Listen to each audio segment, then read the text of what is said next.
Painted application ધોરણ 6 થી 12ના વિદ્યાર્થીઓ માટે અપડેટ થઈ ચૂકી છે. આ એપ્લિકેશનમાં શું છે? બધા જ વિષયના વિડીયોઝ છે. ગુજરાતની બેસ્ટ ફેકલ્ટી દ્વારા લાઈવ લેક્ચર્સ છે. આઈએમપી પ્રશ્ન છે, ટેસ્ટ સિરીઝ છે અને ગુજરાતના તમામ વિદ્યાર્થીઓ સાથે તમે તમારી કમ્પેરિઝન કરી શકો છો. ગેમિફિકેશન છે અને બીજું ઘણું બધું. તો તમે એપ્લિકેશન ડાઉનલોડ ન કરી હોય તો ડિસ્ક્રિપ્શનમાં લિંક આપી છે. હમણાં જ પ્લે સ્ટોર ઉપર જાઓ અને એપ્લિકેશન ડાઉનલોડ કરો. ઘરે બેઠીને સરસ મજાનું ગુજરાતની જોરદાર ફેકલ્ટી સાથે ભણો, સારા માર્ક્સે પાસ થાઓ. આપણે આવ્યા હતા શેરની ખરીદી અને વેચાણ કઈ રીતે કરવાનું. તો એ આપણે આખી સ્ટોરીની રીતે આપણે જોયું હતું કે ભાઈ સ્ટાર્ટિંગમાં શેર છે એ 5 સ્ટેજમાં આખી પ્રક્રિયા છે, બરાબર છે. પહેલાં આપણે ફ્લોર ઉપર વેચાણ થતું હતું બૂમો પાડીને અને હાથની સંજ્ઞાઓ દ્વારા. પછી ઓનલાઈન સ્ક્રીન આવી, પછી ઓટોમેટિક સ્ક્રીન આવી. ઓટોમેટિક સ્ક્રીન 2 છે. એમાં એનએસસીની સ્ક્રીનનું નામ છે નેટ અને બીએસસીનું સ્ક્રીનનું નામ છે બોલ્ટ. અને પછી ઇન્ટરનેટવાળી ટ્રેડિંગ આવી ગઈ. ઇન્ટરનેટ ટ્રેડિંગ થયું એટલે પછી ડીમેટનો કોન્સેપ્ટ આવ્યો. અને જે ડીમેટનો કોન્સેપ્ટ આવ્યો ને એ પ્રમાણે હવે આપણે આ પ્રક્રિયા જોવાની છે, જેમાં શેર દલાલ ડિપોઝિટરી પાર્ટિસિપન્ટ પાસે તમારે ઓનલાઈન શેરની ખરીદી વેચાણ કરવાનું છે. આમાં ઓનલાઈન જામીનગીરીનું ખરીદ વેચાણ કરવાનું છે આપણે ડીમેટ એકાઉન્ટ. તો જો ડીમેટ એકાઉન્ટમાંથી આપણે ઓનલાઈન કરવાનું હોય તો સૌથી પહેલી પ્રક્રિયા આપણી શું આવે કે આપણે ડીમેટ ખાતું ખોલાવવું પડે. ડીમેટ ખાતું સૌથી પહેલાં ખુલે ક્યાં? ડિપોઝિટરી પાર્ટિસિપન્ટ શેર દલાલ પાસે. તો ડિપોઝિટરી પાર્ટિસિપન્ટ પાસે ડીમેટ ખાતું પહેલાં તો ખોલાવવું પડે, કારણ કે ડીમેટમાંથી જ આપણે ઇન્ટરનેટ ઉપરથી આપણે ખરીદ વેચાણ શેરના તમે કરી શકશો. ડીમેટ ખાતું ખુલી જાય પછી શેર બજારનો અહીંયા ડીમેટ ખાતું ખુલી જાય એટલે આપણે તમારે આઈડી પાસવર્ડ તમને મળી જાય, બરાબર છે. એટલે તમે ડીમેટ એકાઉન્ટથી આખું બીએસસી એનએસસીના બધા શેરો એક્સેસ કરી શકો. પછી તમારે ડિપોઝિટરી જે ડીમેટ એકાઉન્ટ એમાં તમારે પૈસા જમા કરવાના હોય. પછી તમારે જે બી શેર ખરીદો હોય એમાં બાય આપો તો ખરીદાઈ જાય અને સેલ આપો તો વેચાઈ જાય. હવે જે તમે જ્યારે ખરીદી કરો છો ને ત્યારે જે બી શેરનો ભાવ હોય ને એ ખરીદી 2 ભાગે થાય. આ ખાસ સમજજો. એક છે લિમિટેડ ઓર્ડર છે અને બીજો છે એક માર્કેટ ઓર્ડર છે, બરાબર છે. માર્કેટ ઓર્ડર એટલે શું? ફોર એક્ઝામ્પલ અત્યારે રિલાયન્સ કંપનીના શેરનો ભાવ હાલે છે ફોર એક્ઝામ્પલ 1047.80 આટલો ભાવ હાલે છે ફોર એક્ઝામ્પલ 1047.80. એટલે આ જે ભાવ છે ને એ માર્કેટ ઉપર ડિપેન્ડ છે. જે અપડાઉન અપડાઉન અપડાઉન જે શેર બજાર થાય એટલે તમે જોતા હશો અપડાઉન અપડાઉન, એ માર્કેટ ઓર્ડર છે. તો એની અંદર જ્યારે તમે શેર બાય કરો ને ત્યારે 2 ઓપ્શન આવે કે માર્કેટ ઓર્ડર અને લિમિટ વાળો ઓપ્શન. તો માર્કેટ ઉપર ક્લિક આપી દો એટલે જેવો તમે ઓકે આપો એટલે માર્કેટમાં જે બી ભાવ ચાલતો હોય ને એ ભાવે તમે ખરીદી શકો. અને એ જ તે વસ્તુ સેલિંગમાં પણ જ્યારે તમે સેલ કરો ત્યારે માર્કેટ ઓર્ડર ઉપર આપો એટલે જે ભાવ અત્યારે હાલે છે એ ભાવે તો એ ફટાફટ ટૂંકમાં થઈ જાય. લિમિટેડ ઓર્ડરની અંદર શું છે? લિમિટેડ ઓર્ડરની તમારે લિમિટ સેટ કરવાની હોય. ફોર એક્ઝામ્પલ આ શેરનો ભાવ અત્યારે હાલે છે 1047.80, બરાબર. તમે અહીંયા બાય કરવા માટે તમે લિમિટ મૂકી ફોર એક્ઝામ્પલ 1040 રૂપિયા. તો જ્યારે આ શેરનો ભાવ છે એ અપડાઉન થતા એ 140ની બોર્ડરે ટચ થાય ને ત્યારે તમારો ઓર્ડર એક્ઝિક્યુટ થઈ જાય. તેને કહેવાય લિમિટ. એટલે 140ના ભાવે અડે તો તમારો ઓર્ડર છે ને એ એક્ઝિક્યુટ થાય, એટલે ઓર્ડર તમારો અમલ થાય, બાકી ન થાય. જો એ કદાચ 140થી 1 પૈસા બી ઓછો હશે ને તો એ નહીં થાય.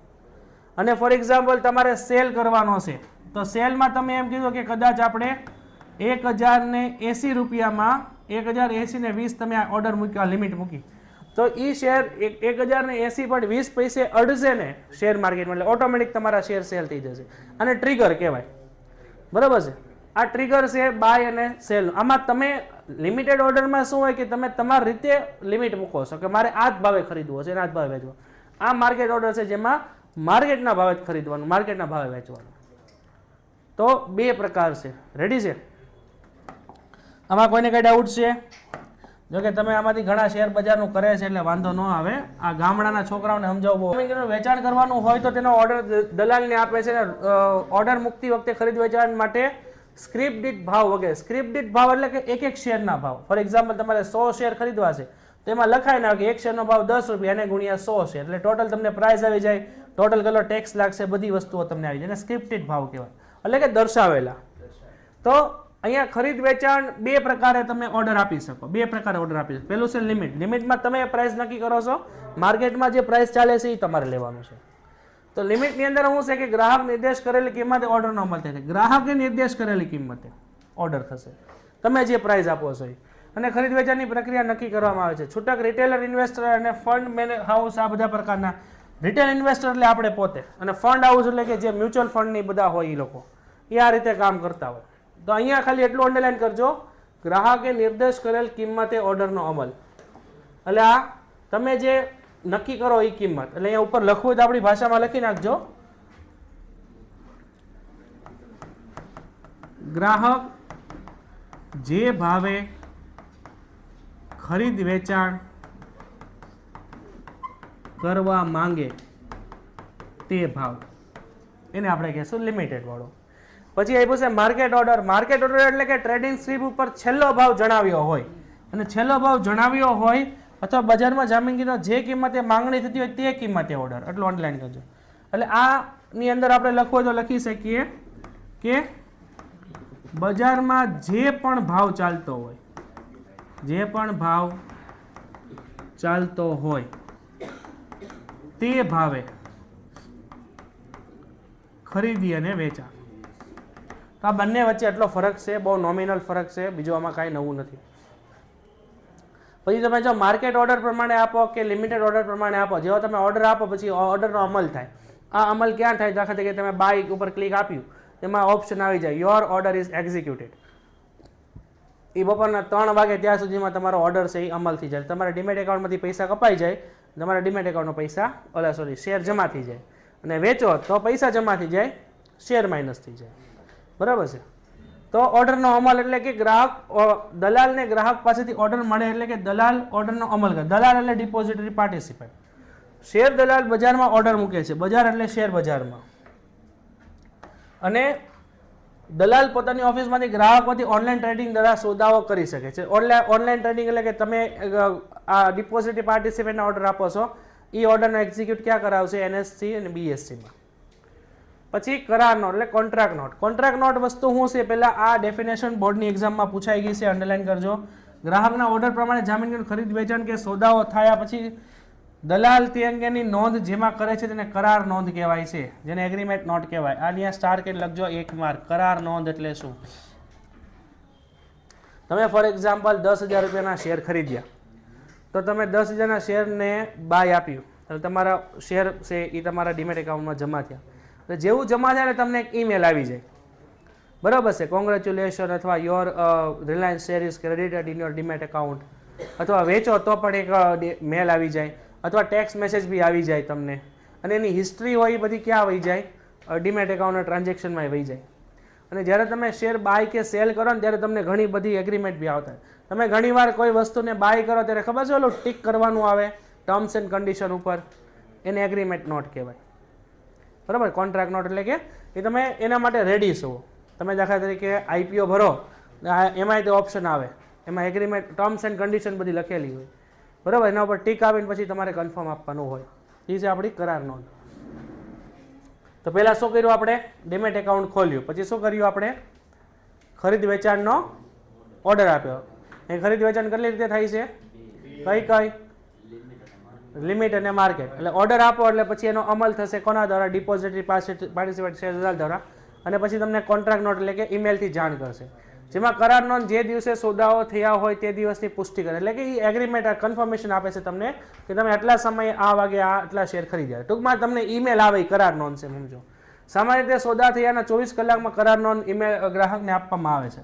24 કલાકમાં અહીંયા કરાર નોંધ ગ્રાહકને આપવામાં આવે. MCQ તરીકે તમને પૂછાઈ શકે, જેમાં તમે કેટલી જામીનગીરી ખરીદી, એનું નામ, કેટલા ખરીદીએ, કેટલા રૂપિયાના ભાવે શેર ખરીદ્યો, કેટલાનો ઓર્ડર આપ્યો હતો, કેટલી દલાલી ચૂકવી, બાકીના નિયમો, કરવેરા, બધી વસ્તુ આમાં હોય બેંકમાં. અને તમે એમ કહો કે ભાઈ મારે 5 લાખની લોન લેવાની છે, તો SBI તમને લોન ન આપે. SBI વાળા શું કે જો અમે લોન ડિપાર્ટમેન્ટ છે SBI નો ન્યા આવ્યા જાઓ, તો SBI ની અંદર એક એનો લોન ડિપાર્ટમેન્ટ હોય, તો એ લોન ડિપાર્ટમેન્ટ તમને લોન આપે. એવી રીતના તમને NSDL ને CDSL ડિપોઝિટરી પાર્ટિસિપેન્ટ હોય ને, એ તમને શેરની બધી પતાવટ ન કરે, એના બિહાફમાં એનું સેટલમેન્ટ હાઉસ હોય એમાં થતી હોય. બરાબર છે? તમે એમ કહો કે હું આલ્ફા એકેડમીમાં ભણું, તો આલ્ફા એકેડમીમાં તમે નથી ભણતા, આલ્ફા એકેડમીના 12માના ક્લાસમાં ભણો છો. બે વચ્ચે ફરક છે. તમે એમ કહો કે હું SBI માંથી લોન લીધી, મેં SBI માંથી નથી, તમે SBI ના લોન ડિપાર્ટમેન્ટમાંથી લોન લીધી છે. આ થોડોક ફરક છે.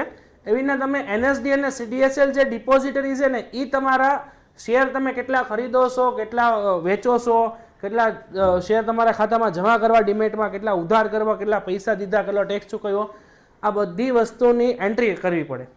એ એનએસડી અને સીડીએસએલનું એક સેટલમેન્ટ હાઉસ હોય, એક ડિપાર્ટમેન્ટ હોય, એ આ બધું કરતું હોય. તો ખરીદ વેચાણની પ્રક્રિયામાં સોદાની પતાવટમાં મુંબઈ શેર બજારમાં પતાવટ ગૃહ સેટલમેન્ટ હાઉસ દ્વારા થાય છે, જ્યારે નેશનલ સ્ટોક એક્સચેન્જમાં પતાવટને ગૃહ NSCCL દ્વારા થાય છે. સોદા કે વેપાર થયા પછીના દિવસે સોદાઓની પતાવટ થાય છે. આમાં આપણે શું કરવાનું છે? આમાં કાંઈ નથી કરવાનું. આમાં બે વસ્તુ અહીંયા લખવાની છે. પહેલું લખવાનું છે BSc બરાબર આપણે કરવાનું છે સેટલમેન્ટ હાઉસ. સેટલમેન્ટ હાઉસ આવું લખવાનું છે આપણે. અને પછી આપણે બીજું લખવાનું છે NSC.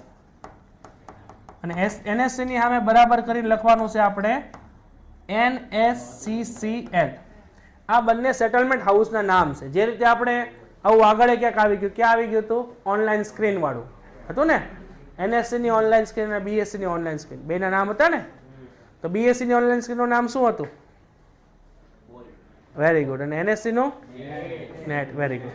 એવી રીતના BSc નું સેટલમેન્ટ હાઉસનું નામ શું છે? સેટલમેન્ટ હાઉસ, BSc વાળાનું. અને NSC નું શું નામ છે? NSCCL, એટલે કે national securities clearing corporation limited. જે તમારા સોદાઓની પતાવટ હોય, તમારા ખાતામાં શેર કેટલા જમા થશે કે ઉધાર થશે, આ બધા સેટલમેન્ટ હાઉસ કરતા હોય. એટલે તમારા ઈમેલમાં જે આવે ને કે ભાઈ તમારા એકાઉન્ટમાં આટલા પૈસા ક્લિયર, ટૂંકમાં તમારા ઈમેલમાં આવે કે ભાઈ આટલા શેર તમારા ક્રેડિટ થયા એકાઉન્ટમાં, ડીમેટમાં કેટલા ડેબિટ થયા, આ બધા લોકો મેલ મોકલતા હોય તમને. બરાબર છે.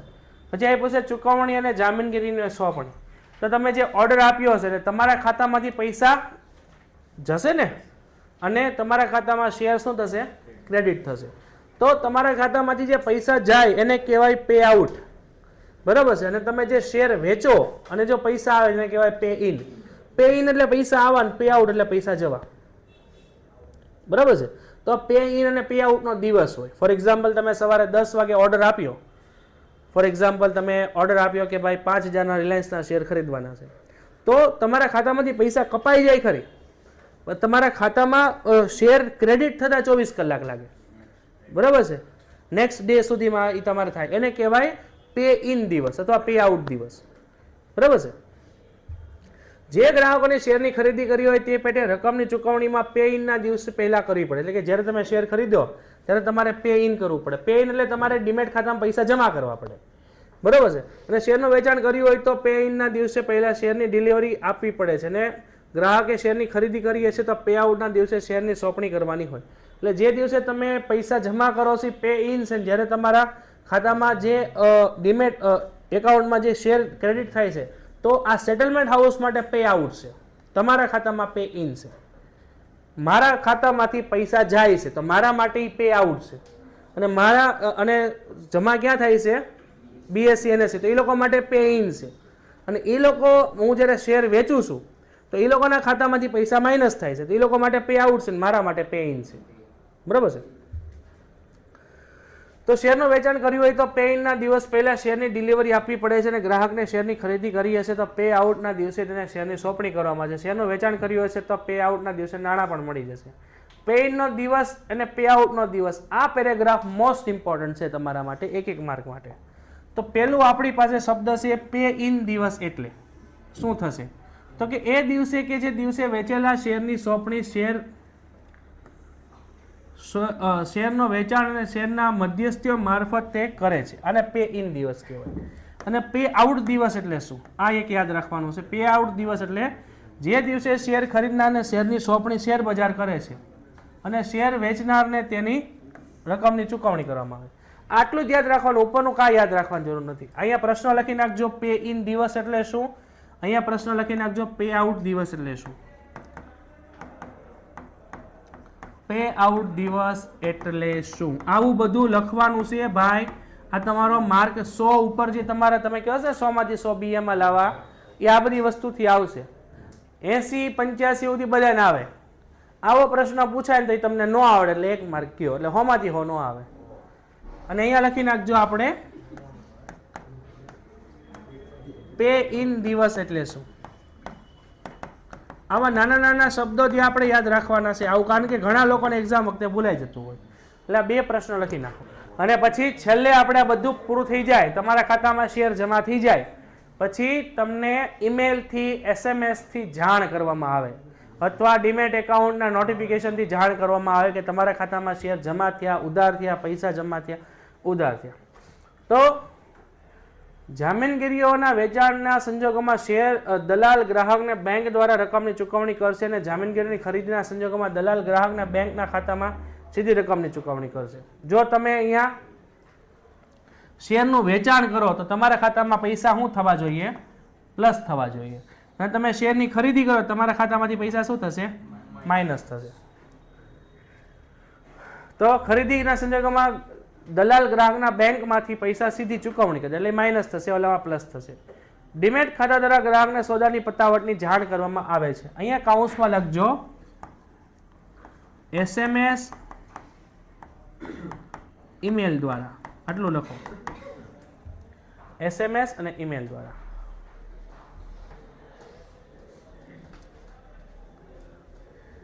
તો અહીંયા આપણી ખરીદ વેચાણની આખી પ્રક્રિયા પૂરી થાય છે. ટોટલ આપણી પાસે 7 મુદ્દા છે. 7 મુદ્દા બધાને ક્લિયર હોવા જોઈએ. મુદ્દા બધાએ લાઈનમાં બોલવાના છે. હું અત્યારે પૂછું છું, આખું જોઈ લ્યો, ન સમજાઈને પૂછો. દરેકને 7 મુદ્દા મોઢે હોવા જોઈએ. આ મોસ્ટ ઇમ્પોર્ટન્ટ પ્રક્રિયા. જે દિવસે તમે શેરની સોંપણી કરવામાં આવે અને તમારા ખાતામાં જે શેર જમા થાય એને પે ઇન દિવસ કહેવાય. અને જ્યારે બી તમે શેર ખરીદો છો ત્યારે ડિપોઝિટરી પાર્ટિસિપેન્ટના ખાતામાં જે એટલે તમારા ડીમેટ એકાઉન્ટમાં જે શેર જમા થાય છે તો સામેવાળા વ્યક્તિમાંથી જે શેર ત્યાંથી નીકળ્યા છે પે આઉટ દિવસ છે. પે ઇન અને પે આઉટ દિવસ એવું કહેવા માંગે છે કે તમે જો પૈસા ચૂકવો છો તો તમારા માટે પે આઉટ છે અને જેને પૈસા મળે છે તો એના માટે પે ઇન છે. અને જ્યારે તમે શેર ખરીદો છો તો તમારા ખાતામાં જે ડીમેટ એકાઉન્ટમાં શેર જમા થાય છે તો શેર માટે એ પે ઇન છે અને જે આપણી જે શેર માર્કેટ છે એના માટે પે આઉટ છે. બરાબર છે? આટલું સિમ્પલ વસ્તુ છે. હવે આપણા ચેપ્ટરનો સૌથી છેલ્લો ટોપિક છે એ છે સેબી. સેબી સૌથી પહેલા એનો ફૂલ ફોર્મ અંડરલાઈન કરી નાખજો, securities exchange board of India. હવે આની અંદર એક વસ્તુ ધ્યાન રાખવાની છે, આ સિક્યુરિટીઝ છે, સિક્યુરિટી નથી, એટલે વાહે TY નથી લગાડવાનો. આની અંદર ઘણી બધી શેર, ડિબેન્ચર, બોન્ડ, બરાબર, આ બધા સિક્યુરિટી કહેવાય. આ સિક્યુરિટી એટલે જામીનગીરી.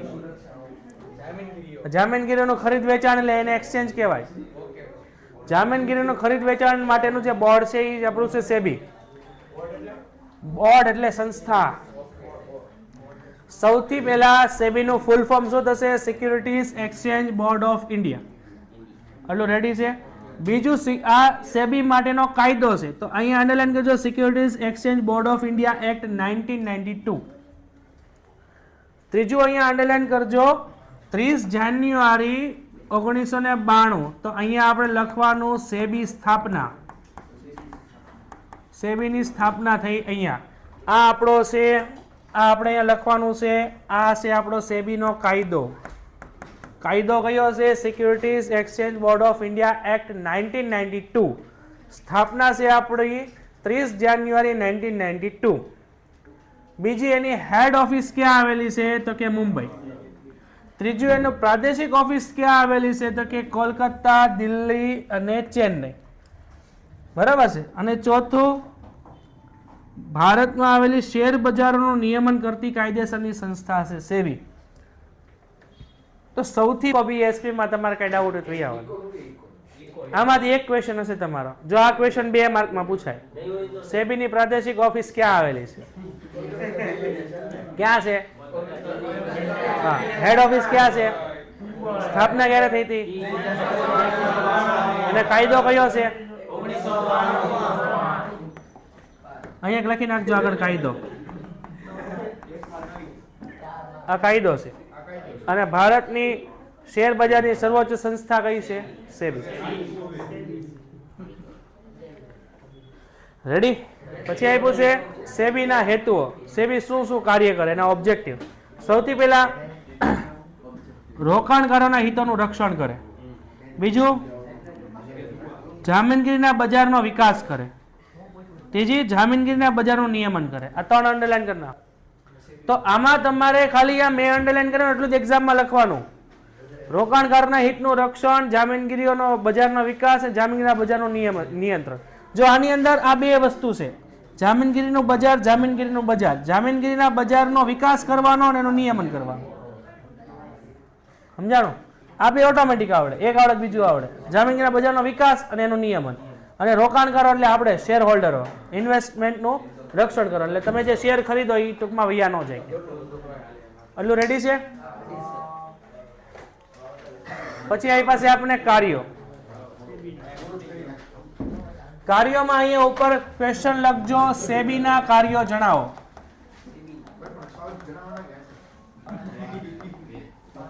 અહીંયા લખો સેબીના કાર્યો જણાવો. સેબીના કાર્યો જણાવો. તો સેબીના ટોટલ કેટલા કાર્યો છે આપણી પાસે? 15 કાર્યો છે. બરાબર છે? આમ તમે જુઓ તો સેબીના 15 નહીં, સેબીના 100 થી વધારે કાર્યો છે. સિલેબસમાં ખાલી 15 છે તમારે, કારણ કે સેબી બહુ મોટી સંસ્થા છે.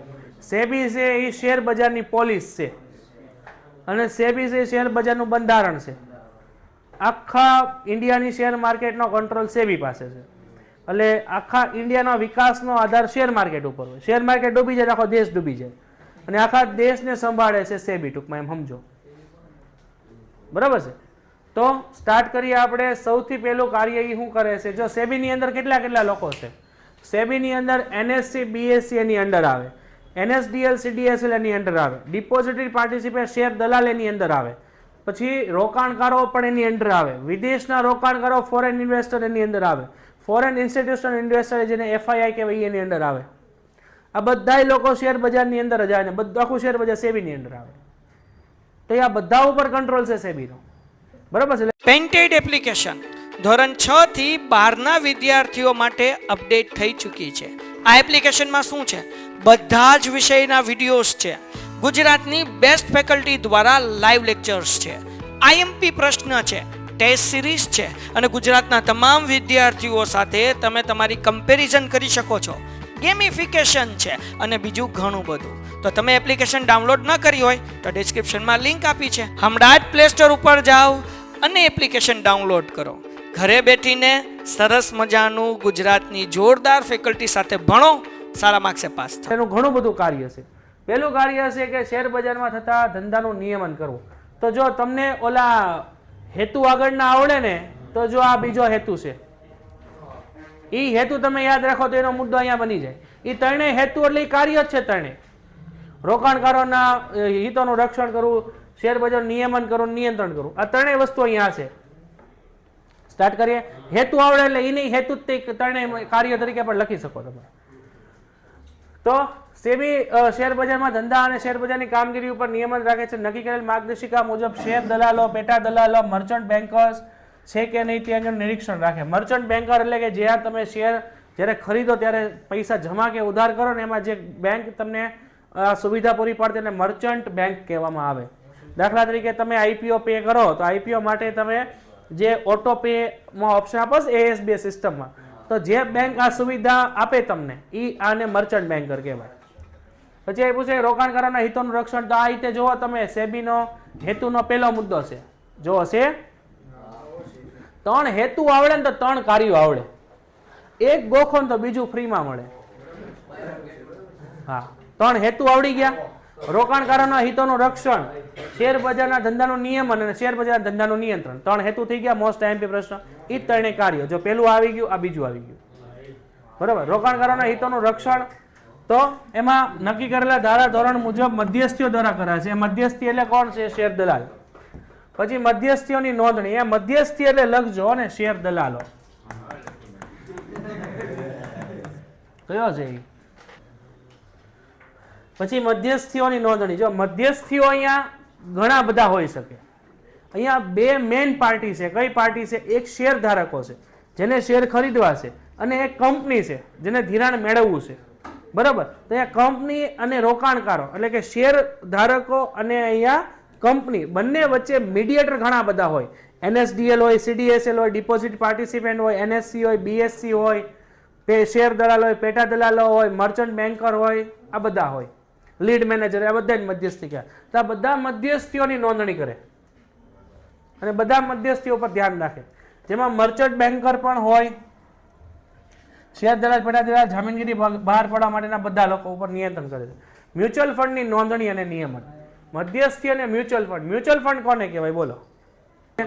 મ્યુચ્યુઅલ ફંડ એક એવી વસ્તુ છે કે તમને ખબર નથી પડતી કે ભાઈ આપણે કઈ કંપનીના શેર ખરીદવા કે કઈ કંપનીના વેચવા કે કેમાં રોકાણ કરવું, તમને એમાં ખબર નથી પડતી કે લાંબા ગાળે કઈ કંપનીના શેરનો ભાવ વધશે. તો તમે શું કરો, તમે ડાયરેક્ટ એસઆઈપી કરાવી શકો, સિસ્ટમેટિક ઇન્વેસ્ટમેન્ટ પ્લાન મ્યુચ્યુઅલ ફંડમાં. તો મ્યુચ્યુઅલ ફંડમાં દર મહિને તમારે 1000, 2000, 5000 જે નક્કી કરો એ નાખવાના. એટલે એ જે તમે જે રીતે નાખ્યું એવી રીતના લાખો લોકો 1000, 2000 દર મહિને આપતા હોય, એટલે এটা કરોડો રૂપિયાનું ફંડ થાય. મ્યુચ્યુઅલ ફંડ એક કંપની હોય જે શું કામ કરે છે, એ કરોડો રૂપિયા જે ભેગા થાય, ફોર એક્ઝામ્પલ 500 કરોડ રૂપિયા ભેગા થયા, તે 500 કરોડ ભેગા થયા એ મ્યુચ્યુઅલ ફંડની અંદર એની જે ટીમ હોય ને બહુ એક્સપર્ટ હોય શેર માર્કેટની, 30 વર્ષ, 40 વર્ષ, 20 વર્ષના અનુભવી હોય, બહુ એક્સપર્ટ લોકોની ટીમ હોય. તે લોકો આખું શેર બજારને એનાલિસિસ કરતા હોય, તે લોકોને ખ્યાલ આવે કે આ કંપનીના શેરના ભાવ વધશે, આના ઘટશે, તો એવું એ લોકો એનાલિસિસ કરે. ફોર એક્ઝામ્પલ 10 કંપનીઓનું, કે ભાઈ 10 કંપનીને એનાલિસિસ કર્યું કે ભાઈ આ કંપનીના શેરના ભાવ વધશે, એટલે આમાંથી ફાયદો મળશે. એ લોકો શું કરે, 500 કરોડને 50 કરોડ કરીને 10 કંપનીઓમાં ઇન્વેસ્ટ કરી દે. એવું બની શકે કે 10 કંપનીમાંથી 2-3 કંપની ડાઉન જાય, એવું બની શકે, બાકીની 7-8 કંપનીઓ અપ જાય. તો એ અપ ગઈ, એનાથી 500 કરોડમાંથી સમજો કે 550 કરોડ થયા, એના 50 કરોડ વધ્યા. તો 50 કરોડનો જે ફાયદો થયો ને એમાંથી મ્યુચ્યુઅલ ફંડ વાળા પોતાનું કમિશન લઈ લે, અને બાકીના જે ફોર એક્ઝામ્પલ તરીકે 45 કરોડ રૂપિયા બચ્યા તે બધા મ્યુચ્યુઅલ ફંડ વાળાને આપી દે, એને કહેવાય રિટર્ન. મ્યુચ્યુઅલ ફંડની અંદર તમે જોઈ લો કે 24% રિટર્ન મળે, 25% રિટર્ન મળે, એ આવી રીતના ફાયદો થાય. તો આ મ્યુચ્યુઅલ ફંડ જે રીતે વર્ક કરે છે શેર માર્કેટને અપડાઉન કરવાની, એની નોંધણી પણ સેબી કરે છે. તો મ્યુચ્યુઅલ ફંડની નોંધણી કામગીરીનું કાર્ય સેબી કરે છે. સેબીના ધારા ધોરણ મુજબ એ લોકોએ કાર્ય કરવાનું છે. પછી આપ્યું છે કપટયુક્ત વેપાર ઉપર બંધ કરો. કપટયુક્ત વેપાર એટલે કે જે લોકો શેર માર્કેટમાં ફ્રોડ કરતા હોય, ઇન્ટ્રાડે કરતા હોય, બરોબર છે, એ બધી વસ્તુ ઇન્ટ્રાડે ની, સોરી, ઇનસાઇડર ટ્રેડિંગ કહેવાય ને. આ ઇનસાઇડર ટ્રેડિંગ છે ને ભાઈ, આ ભારતની અંદર ગુનો છે, આ ક્રાઇમ છે. ઇનસાઇડર ટ્રેડિંગ શું કહેવાય તમે નેટ ઉપર સર્ચ કરી લેજો. ટૂંકમાં આવું થતું હોય તો બંધ કરાવવાનું, એને કપટયુક્ત વેપાર કહેવાય. દલાલોની નોંધણી રદ કરવી. જો કોઈ શેર દલાલ છે, શેર દલાલ પણ કાયદા પ્રમાણે કામ નથી કરતો, તો એની નોંધણી રદ કરી દેવાય. એટલે એની નોંધણી કરવાની, પછી એની નોંધણી રદ કરવાની તે સેબી પાસે સંસ્થા છે.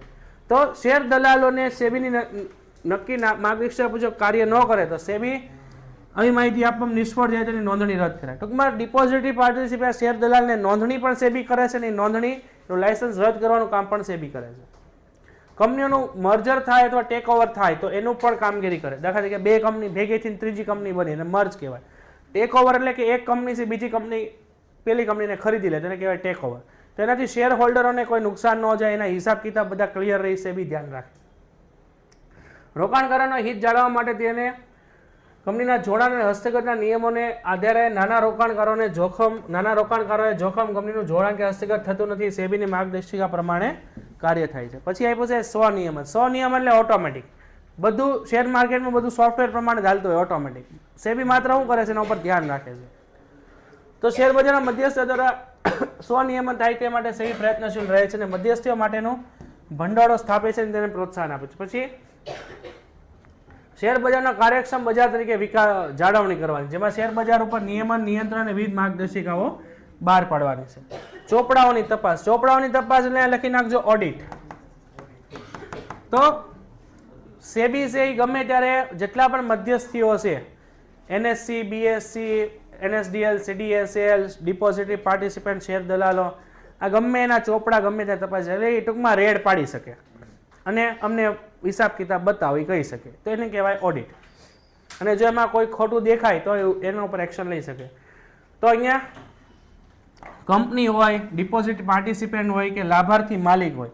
લાભાર્થી માલિક એટલે સમજો કે હર્ષદ મહેતા, એ લાભાર્થી માલિક એટલે કે રિટેલ ઇન્વેસ્ટર કહેવાય, બરાબર. તો એને બી કોઈ પણ આવી રીતે ઇનસાઇડર ટ્રેડિંગ કરીને પૈસા કમાણા હોય, શેર બજારમાં કોઈ પણ એ રીતે કાર્ય કર્યું તો એને ઓડિટ તપાસ એના ઉપર કાર્યવાહી કરી શકે. પછી શેર બજારનું નિરીક્ષણ અને તપાસ કરવી.